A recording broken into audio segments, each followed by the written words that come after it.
Let us start with a new topic, penalties. Okay, penalties discuss చేద్దాం. Record అవుతుందా? Okay, start. మనం ఏం చేసామంటే ఒక ఎస్ఎస్సి రిటర్న్ ఆఫ్ ఇన్కమ్ ఎవరికి ఫైల్ చేస్తారో సెక్షన్ 139 కింద ఫైల్ చేస్తాడు. ఎవరికి? బెంగళూరు సిపిసికి. Okay, first step. అయితే బెంగళూరు సిపిసి ఏం చేస్తుంది, దాంట్లో ఏమైనా మిస్టేక్స్ ఉంటే రెక్టిఫై చేసి, ఇప్పుడు వాడు నార్మల్గా వాడు రిటర్న్ ఆఫ్ ఇన్కమ్లో 10 lakhs చూపించాడు ఇన్కమ్. బెంగళూరు సిపిసి ఏం చేస్తుందంటే రెక్టిఫై చేసి 15 lakhs చేసింది వాడు ఇన్కమ్ని. ఆ తర్వాత సెక్షన్ 143(3) అంటే ఏంటి, స్క్రూటినీకి సంబంధించింది అనమాట. ఇది this is what is this scrutiny. 143(3) is a scrutiny. అయ్యో బాబాయ్, మైక్ పెట్టలేదా? Okay, let's continue. 143(3) అన్నది ఏంటి, స్క్రూటినీ. 143(7) ఏమో రీఅసెస్మెంట్. ఓకే ఓకే, ఇప్పుడు ఏమని చెప్తున్నావు, ఇప్పుడు స్క్రూటినీ వాడేమో ఏం చేశాడు, మళ్ళీ దాన్ని నీ స్క్రూటినీలో 20 lakhs పెంచాడు. ఆ తర్వాత రీఅసెస్మెంట్లో మళ్ళీ 30 lakhs పెంచాడు.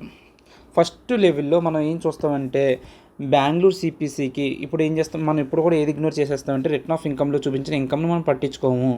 బెంగళూరు సిపిసి ఏం డిసైడ్ చేశాడు, దానికి స్క్రూటినీకి రెండింటికి మధ్య డిఫరెన్స్ చూస్తాం. దాన్ని ఫస్ట్ లెగ్ అంటాం అనమాట. That is part 1. Second part ఏంటంటే ఈ స్క్రూటినీకి రీఅసెస్మెంట్కి డిఫరెన్స్ చూస్తాం. That is part 2. నీ పార్ట్ 1 ఏంటి, పార్ట్ 2 అనేది నీకు సమ్మల్ చేసిన క్లారిటీ వస్తుంది. సో ఇది చెప్పాను, Bengaluru CPC versus scrutiny and scrutiny versus reassessment. ఇప్పుడు నార్మల్గా రిటర్న్ ఆఫ్ ఇన్కమ్ అనేది ఎవరు ఫైల్ చేస్తాడో, ఇక్కడ 2 కేసెస్ ఉంటాయి చూడు, చెప్తాను. రిటర్న్ ఆఫ్ ఇన్కమ్ ఫైల్ చేసిన పరిస్థితి ఏంటి, not file return of income అంటే. ఒకవేళ రిటర్న్ ఆఫ్ ఇన్కమ్ ఫైల్ చేస్తే నీ ప్రాఫిట్ని ఏం చేస్తాడు, బెంగళూరు సిపిసి ఒకటంటే దాని తర్వాత స్క్రూటినీ వాడు ఇంకోటి పెంచవచ్చు. లేదంటే లాస్ని ఏం చేస్తాడు, 4 lakhs ఉన్నది ఈడేం చేస్తాడు, ఎవడో బెంగళూరు సిపిసి వాడు 2 lakhs చూపిస్తాడు. ఆ తర్వాత స్క్రూటినీలో దాన్ని ఇంకా తక్కువ చేయొచ్చు అనమాట. Either profit can be increased or loss can be decreased అనమాట. అదే నాట్ ఫైల్ అయితే collect the information by assessing officer and you will close the assessment order. Information తీసుకుంటాడు. ఒకవేళ నువ్వు రిటర్న్ ఆఫ్ ఇన్కమ్ ఫైల్ చేయలేదనుకో, assessment based on the information assessing officer assessment order pass చేసేస్తాడు అనమాట. Okay, ఇప్పుడు దీని మీద సమ్స్ డైరెక్ట్గా చూద్దాం. Concept. Let us start with question number 1. Question చేసుకుంటూ కాన్సెప్ట్ని ఇక్కడ డిస్కస్ చేసుకోవచ్చు. సమ్ములు ఎలా చేయాలన్నది ఇక్కడ చూద్దాం. ఏంటంటే XYZ is a firm liable to tax 30%. The following are the particulars furnished by the firm.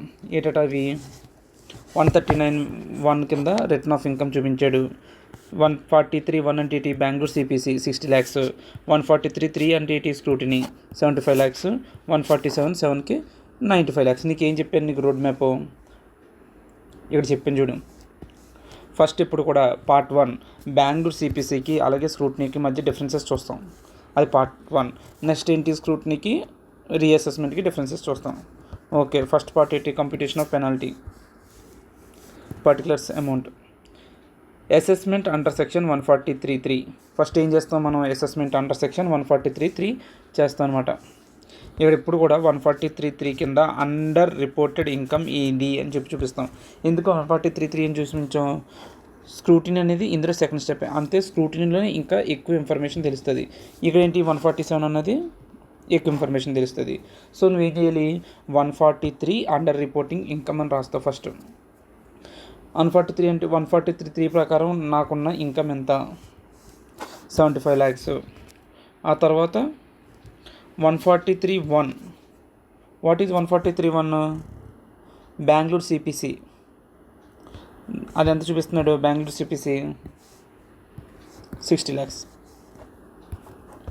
ఈ రెండింటి మధ్య వచ్చిన డిఫరెన్స్ 50 lakhs. 15 lakhs. ఇది ఇంపార్టెంట్. ఇక్కడ నేను ఇప్పుడు చెప్పి జాగ్రత్తగా విను. రోడ్ మ్యాప్ చూడు. ఇప్పుడు ఏంటంటే మనం నీకు నార్మల్గా ట్యాక్స్ ప్రొవిజన్స్ ఎలా అంటే చూడు, పెనాల్టీ ఎంత పే చేయాలి, 50% ఆఫ్ ద ట్యాక్స్ పేయబుల్. ఆ ట్యాక్స్ పేయబుల్ని ఐడెంటిఫై చేయడమే మనం నెక్స్ట్ పాయింట్. ఓకే, ఎలా చేస్తామంటే ఫస్ట్ చూడు, 15 lakhs అన్నది అండర్ రిపోర్టెడ్ ఇన్కము. 60 lakhs అన్నది ఏంటి, 143(1). ఓకే, 143(1). ఇక్కడ నువ్వేం చేయాలంటే ఫస్ట్ ట్యాక్స్ని 143(1) మీదనే అండర్ రిపోర్టెడ్ ఇన్కమ్ మీద ఎంత వస్తుందో ట్యాక్స్ అది ఐడెంటిఫై చేయడం స్టెప్ 1.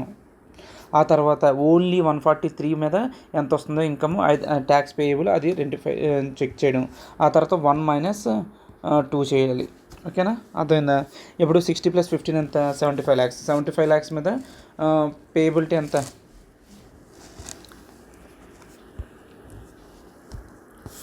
60 lakhs + 15 lakhs రెండు కలిపితే 75 lakhs. 75 lakhs మీద ఆడు క్వశ్చన్లో ఇచ్చాడు 30% స్లాబ్ రేట్ అని.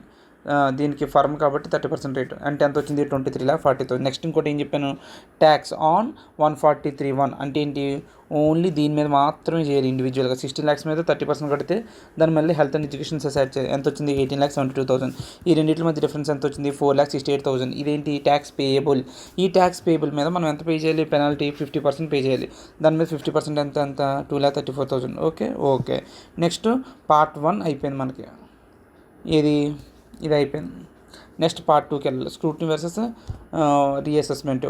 అందులో రీఅసెస్మెంట్ పెద్దది కాబట్టి 147 కింద అండర్ రిపోర్టింగ్ ఇన్కమ్ అని రాసుకుంటాం పేరు. Reassessment under section 147 under reported income అని చెప్పి ఎంత చెప్తున్నాం? టోటల్ ఇన్కమ్ రీఅసెస్డ్ అండర్ సెక్షన్ 147 కింద ఎంత వచ్చింది? 95 lakhs. 143 కింద వచ్చింది 75 lakhs. ఈ రెండింటి మధ్య ఉన్న డిఫరెన్స్ 20 lakhs. నీకేం చెప్పాను ఫస్ట్? ఇప్పుడు కూడా ఈ రెండు కలిపి పార్ట్ 1 అవుద్ది. దీని ఒకదాన్నే పార్ట్ 2 కింద చూడాలి. అంటే ఎంత? 75 lakhs + 20 lakhs మీద స్లాబ్ రేట్ చూడు 95 lakhs. 95 lakhs మీద ఫర్మ్ కాబట్టి 30% plus health and education cess చేస్తే 29,64,000. ఓకే. దానికి మళ్ళీ ఏం చేస్తాం? నెక్స్ట్ పార్ట్ 2 75 lakhs మీదే ట్యాక్స్ కడతాం. 75 lakhs మీద 30% తీసుకుని చేస్తే ఎంత వచ్చింది? 23,40,000. ఈ రెండింటి మధ్య డిఫరెన్స్ ట్యాక్స్ పేబుల్. దాని మీద 50% ట్యాక్స్ పేబుల్ కడతాం. సో 3,12,000. అయితే ఇది నార్మల్గా ఇక్కడతో ఏమైపోయింది అంటే under reported income as per 143 కింద ఎంత పెనాల్టీ పే చేయాలి, 147 కింద ఎంత పే చేయాలి చెప్పేసి. అయితే ఇక్కడ ఇంకో పాయింట్ ఏంటంటే ఇంపార్టెంట్, ఇది ప్రతి క్వశ్చన్లో కూడా చివరిలో రాయి. ఎప్పుడు కంపెనీ అయితేనే రాయాలి, ఇండివిజువల్స్ అయితే రాయకూడదు. ఇది none of the additions or disallowances made in the assessment or reassessment qualifies under section 270A. Additions, disallowance, assessment additions కానీ డిజలవెన్సెస్ కానీ సెక్షన్ 270A 6 ప్రకారం అది క్వాలిఫై అవుతుందని చెప్పాలి. క్వాలిఫై అవ్వట్లేదు, నన్ ఆఫ్ ద అన్నాడు కదా, none of the additions or disallowances qualifies under section 270A. Next ఏంటి? The under reported income is not on account of misreporting. ఏదైతే అండర్ రిపోర్టింగ్ ఇన్కమ్ ఉందో అది నార్మల్ మిస్ రిపోర్టింగే. The under reported income is not on account of misreporting. పైన చూపించింది misreporting కాదు, not on account of misreporting. ఎందుకంటే మిస్ రిపోర్టింగ్ అయితే 200% పెనాల్టీ ఉంటుంది. నెంబర్ 3, ఒక డొమెస్టిక్ కంపెనీ ట్యాక్స్ లయబిలిటీ 25%. 139, 143, 143, 147. ఆడేమి అడుగుతున్నాడు మీరు? What is the quantum of penalty? నీకు ఫస్ట్ ఏం చెప్పా? మనకి ఏది అన్నెసరీ? 139 అన్నదే అన్నెసరీ. మనకేం కావాలి ఇప్పుడు? బెంగళూరు సిపిసికి, బిఎల్ఆర్కి, 143(3)కి రెండింటి మధ్య ఉన్న డిఫరెన్స్ ఎంత? ఇది ఇంపార్టెంట్ రోయ్, ఎందుకంటే నువ్వు కన్ఫ్యూజ్ అయిపోతావు. చూడు, under reporting income as per section 143(3) computation of penalty under section 270A. నార్మల్గా ఏం చేస్తాం? లాస్ ఇస్ 143(3) కింద లాస్ ఎంత అసెస్మెంట్ చేసాం? 5 lakhs. మరి ఆడు వచ్చాడు ఏం చేసాడు? 143(1) కింద 8 lakhs చూపిస్తున్నాడు. ఈ రెండింటి మధ్య డిఫరెన్స్ ఎంత అంటే ఎలా చేస్తావు? నార్మల్గా రెండు మైనస్ బ్యాలెన్సెస్. ఇక్కడ ఏంటి? రెండింటిలో ఒక దాంట్లో ఇంకోటి మైనస్ చేయాలి కాబట్టి మైనస్ ఏమవుతుంది? ప్లస్ అవుతుంది. 5 అంటే ఏంది? 8 lakhs మైనస్ 5 lakhs అన్నట్టు అనమాట. అంటే 3 lakhs ఉంది మనకి.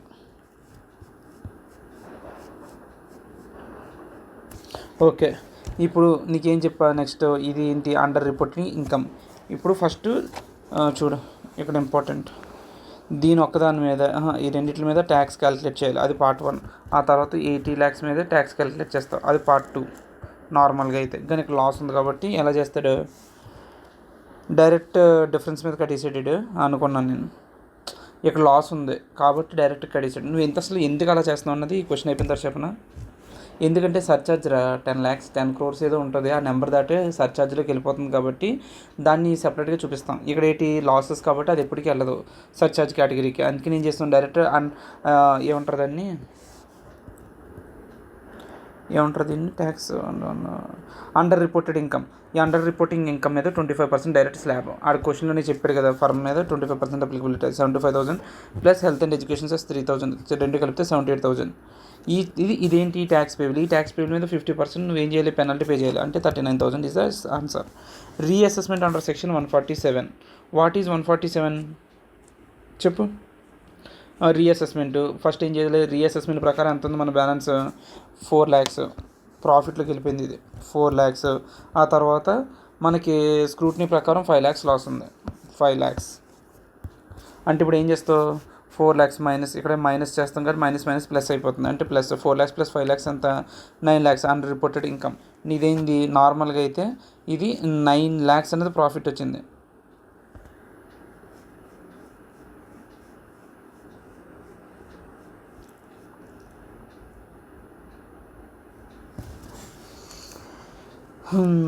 ఇది ఇక్కడ కూడా యాక్చువల్లీ 9 lakhs ఉంది. దీని మీద కూడా డైరెక్ట్గానే క్యాలిక్యులేట్ చేస్తాం, ఎందుకంటే లాస్ అనేది ఉంది కాబట్టి. సో ట్యాక్స్ పేబుల్ ఎంత, 9 lakhs మీద 25% కడితే 2,25,000. హెల్త్ అండ్ ఎడ్యుకేషన్ వస్తేమో 9,000. ఈ రెండింటిని కలిపితే 2,34,400 దాని మీద ట్యాక్స్ పేబుల్ ఇంత. సో నీకు నెక్స్ట్ ఏం చెప్పాను, additions disallowances, none of the ఈ ఎడిషన్స్ కానీ డిసలవెన్సెస్ కానీ none of the additions or delays made in assessment or reassessment qualifies for under section 270A subsection 6. అంటే 270A కింద ఈ క్వాలిఫై అవ్వవు, none of the additions deletions. దాని తర్వాత under reported income is not on account of miss reporting వల్ల కాదు, under reported income. Okay అంటే ఇక్కడ మనం కొత్తగా ఏం నేర్చుకున్నాం, లాస్ ఉంటే ఏం చేస్తాం, నార్మల్గా ఇప్పుడు దాకా ఏం చేసామంటే ఈ రెండింటి మీద కలిపి ట్యాక్స్ కట్టాం, దీని మీద ట్యాక్స్ సెపరేట్గా కట్టాం, ఆ తర్వాత 1 - 2 చేసాం. కానీ ఇక్కడ ఎప్పుడైతే లాస్ ఉంటుందో డైరెక్ట్గా ఏం చేయొచ్చు, డైరెక్ట్గా కొట్టేయచ్చు. ఓకే నెక్స్ట్ ఇప్పుడు దాకా ఏం చూసాం అంటే ఒకటి రిటర్న్ ఆఫ్ ఇన్కమ్ ఫైల్ చేస్తే, ఒకటి ప్రాఫిట్ వస్తే ఏం చూసాం, లాస్ వస్తే ఒకటి చూసాం. ఇప్పుడు ఏం చేస్తున్నాం, ఇప్పుడు మనకి ఒకవేళ రిటర్న్ ఆఫ్ ఇన్కమ్ ఫైల్ చేయకపోతే వాడిని ఎలా డీల్ చేస్తామని నేర్చుకున్నాం. ఏం చెప్తున్నాం, question number 2. Mister Ram, a resident individual of the age 55 years has not furnished, ఇది important, has not furnished his return of income for the assessment year 23-24. However the total income assessed in respect of such year under 144 is 12 lakhs. Total income ఎంతట, 144 కింద 12 lakhs అట. Penalty 270 attracted in this case, and if so what is the quantum of penalty available. Ram is deemed to have underreported his income since exceeds the basic exemption limit and his assessed income exceeds.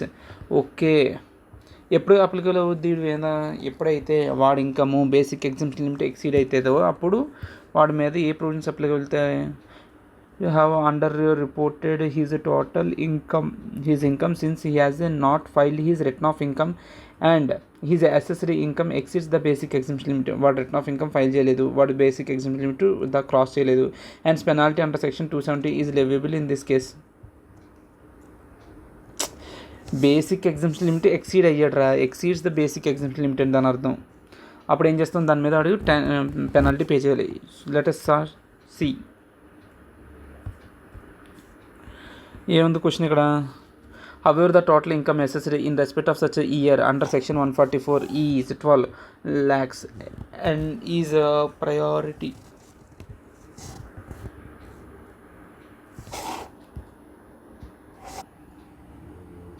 ఒరే button నొక్కకుండా మొత్తం question అంతా చెప్పేసాను. సరే చూడు మళ్ళీ చెప్తా.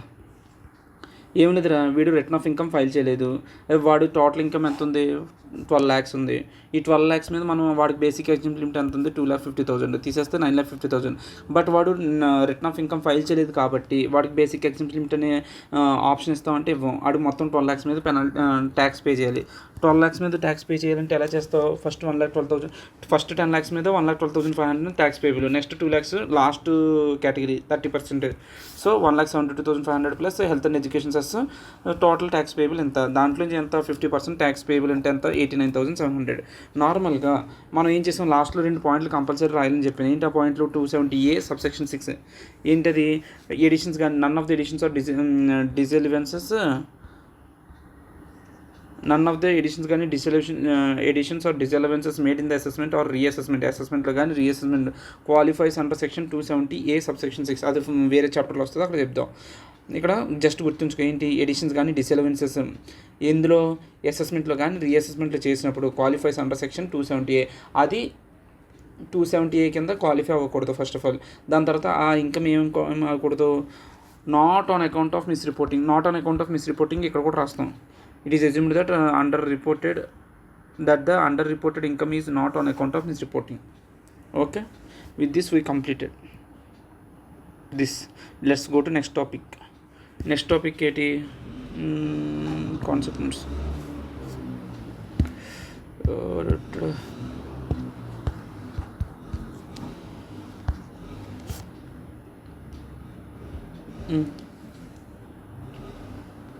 ఇదేం లేదు, ఇది చాలా చిన్నదే.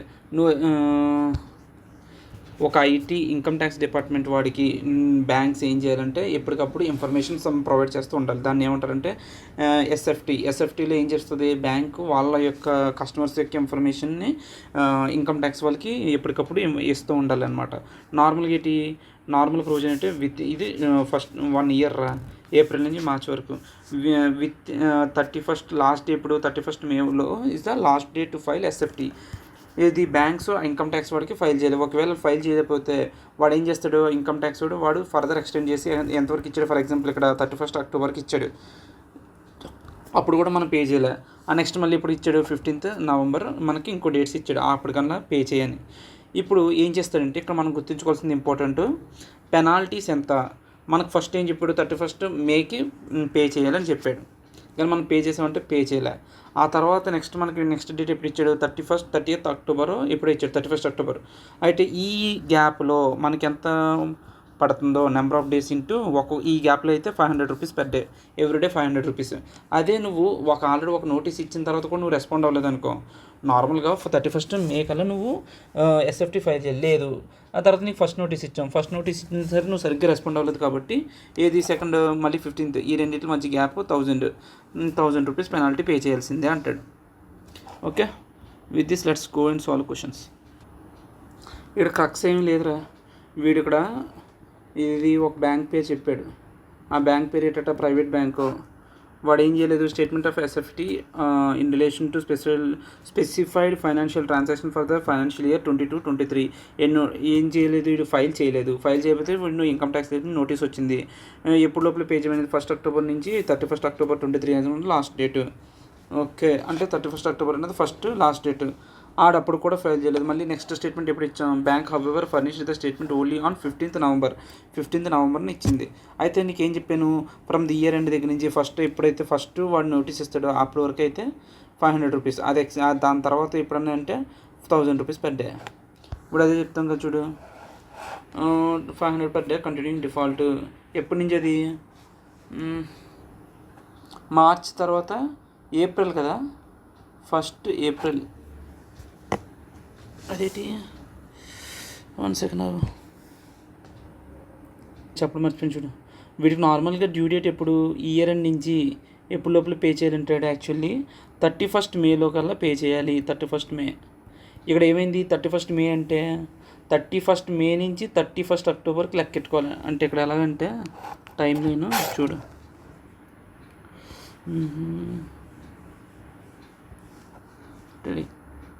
టుడే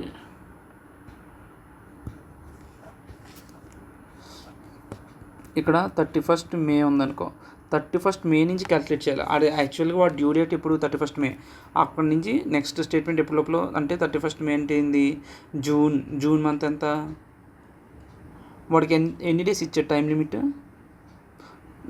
ఏం లేదు, అక్టోబర్ వరకు ఇచ్చే టైం. అంటే June, July, August, September, October, 6 months ఆ టైము. 6 into అంతేనా, ఏంద్ర చేస్తున్నాను సింపుల్ రన్ ఇది చూడు. నార్మల్గా ఫైలింగ్ డేట్ ఎప్పుడు, నార్మల్గా అయితే ఎస్ఎఫ్టీ లాస్ట్ డేట్ ఎప్పుడు కూడా 31 మే 31 మే ఉంటుంది. అండ్ వీడు ఎప్పుడు statement of notice first notice ఎప్పుడు ఇచ్చాడు, 31 అక్టోబర్ 23 వరకు ఇచ్చాడు లాస్ట్ డేట్. అంటే 31 మే 23 నుంచి ఇక్కడ వరకు చూడాలి. అంటే 153 డేస్ వచ్చాయి. 153 అంటే పెర్ డే అంతా వాడికి పెనాల్టీ 500 రూపీస్. ఇక్కడ ఫస్ట్ నోటీస్, సెకండ్ నోటీస్ దగ్గర అయితే 1000 రూపీస్. సో 153 into 500 మొత్తం 76,500 క్వాంటమ్ ఆఫ్ పెనాల్టీ. నెక్స్ట్ మళ్ళీ ఏంటట, ఇక్కడ 1000 rupees. 1000 into number of days, ఇక్కడ ఎన్ని వచ్చాయి 15 డేస్, రెండు మల్టిప్లై చేస్తే 15,000, ఈ రెండు యాడ్ చేస్తే 91,500. అదే అక్కడ క్వశ్చన్. ఓకే, కొన్ని ఎక్స్ట్రా పెనాల్టీస్ చూద్దామా. పెనాల్టీస్ ఇప్పుడు దాకా చూసినవి కాకుండా కొత్త వేరే ఉంటాయి, అవి ఏంటో చూద్దాం.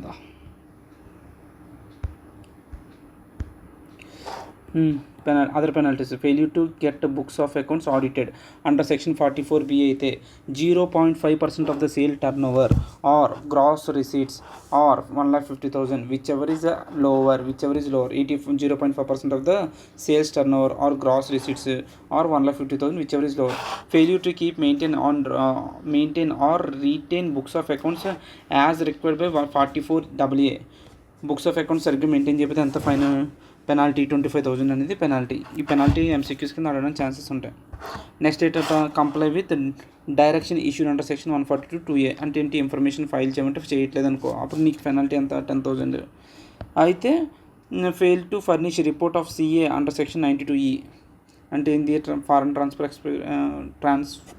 ఫారెన్ ట్రాన్స్ఫర్ ఎక్స్పోజర్స్ అనేది ఉంటుంది 92E. దాని మీద అయితే 1 lakh. దాని తర్వాత furnishing incorrect information of any period of CA information in any report of CA under section 271J అయితే 10,000 per రిపోర్ట్. ఒక్కొక్క రిపోర్ట్లో 10,000. ఇప్పుడు incorrect information in any report, ఏ రిపోర్ట్లో అన్నా CA అండర్ సెక్షన్ 271JB అయితే 10,000 per month. అయితే ఇక్కడ నువ్వు గుర్తుంచుకోవాల్సింది MCQలో కూడా ఇంపార్టెంట్ అంట. ఎంత 10,000 సమరైజ్ చేస్తే నీకు ఎన్ని పెనాల్టీస్ ఉన్నాయి. ఫస్ట్ 1,50,000 ఇప్పుడు బుక్స్ అకౌంట్స్ ఆడిట్ చేయించకపోతే, బుక్స్ మెయింటైన్ చేయకపోతే 25,000. దాని తర్వాత ఇటు 142(2A) అయితే 10,000. లాస్ట్లోది ఏంటి 271J 10,000. ఇంకొకటి ఉండిపోయింది 92E అయితే 1 lakh. That's it. Penalties chapter completed.